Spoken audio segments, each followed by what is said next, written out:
Hi, I'm Mike. Today on Beowulf Strength we'll talk about paused reps on your bench press.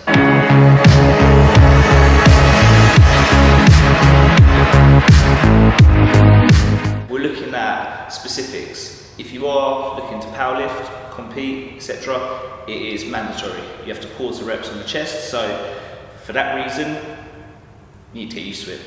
For strength building, it carries over much in the same way as a squat, as we discussed previously on Beowulf Strength. So we're looking at pausing at the point where most people find it the toughest, their weakest point, and looking at what we can do from that. So you get stronger at the bottom, and more or less going to be stronger the whole way through the range. If you're looking to get stronger from it, then it will be let it rest on your chest without it sinking and trying to get too much of a bounce from it, because you want to maximise tension. Okay, so again, it's the tightness in your position, the tension through the muscles, and then therefore what you can gain from that. You don't want to cheat yourself with it if the idea is that you're building your strength with it.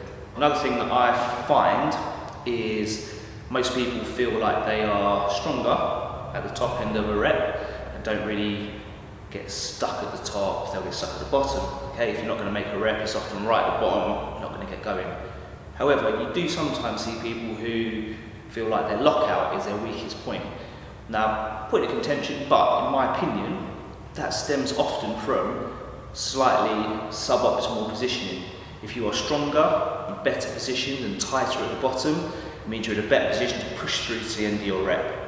If you're a bit loose, a bit floppy, you sort of get moving at any costs, but you're in such a disadvantageous position by then, the lockout can become tougher anyway.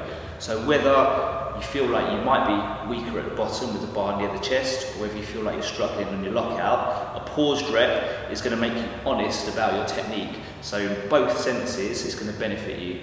So lockout work, great, but paused reps probably will still be a benefit. Again, anytime you're going heavy, doing your paused reps, it's always worthwhile having a spotter with you. Again, if you've got a setup available, you can set safety rails at a height where if you are making a strong bench setup and you're getting a good strong chest raised position, you can obviously use safety with that way, because you can set it just lower, and so when you let yourself hollow down, then the bar can sit on the safety rails. But a spotter is always optimal, makes it a little bit easier, it's simpler, it's safer, and also when those loads get a bit heavier, the unracking and re-racking can be something that become a little bit of a challenge as well, and it helps out with that.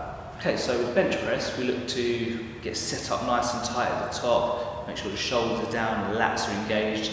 What we're looking for with the pause is to ensure all of those pointers that we've set ourselves with at the top are still there at the bottom. So as we come down and get to the bottom, again, rather than letting the bar rest on you or sink into you, create tension so you're still tight through the back, so your lats, your upper and mid back too, shoulders are away from the ears. We've got all those positions set.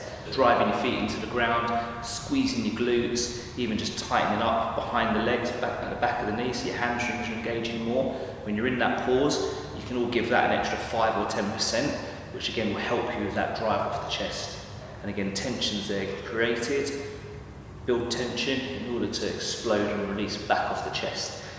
So what you're looking at is, in terms of moving from A to B, from the bottom to the top, is if you've got that tension at the bottom, you can really sort of go 100% on the drive and not be too worried about losing position as you might do on the squat. We discussed it previously. Obviously, it's a smaller range of motion for the bar to travel when you're bench pressing, when you're squatting. So when you're looking to come out of the bottom of the bench, if your position at the bottom's good, it's going to allow you to go 100% on the way up. As you drive up, you're looking to drive the bar away from you, but it's also important to focus on the downwards force. So the bench is fixed, hopefully, and the floor is fixed as well. So as you're driving the bar away, you can drive yourself back into the bench, drive your feet into the floor, so creating tension through the legs, the glutes, the hamstrings, etc., all down the posterior chain in order to help drive you away. Stability from the back of the body in order to create tension and power through the upper body to push away. Okay, so in terms of where you'll put your paused work for the bench press into your workout, much the same way as your deadlift and your squats. You can use it as a warm-up, use it at that 50 to 60% range of your working weights for the day. Pop your paused bench presses into your training, let us know how you get on, drop a line in the comments below. Cheers.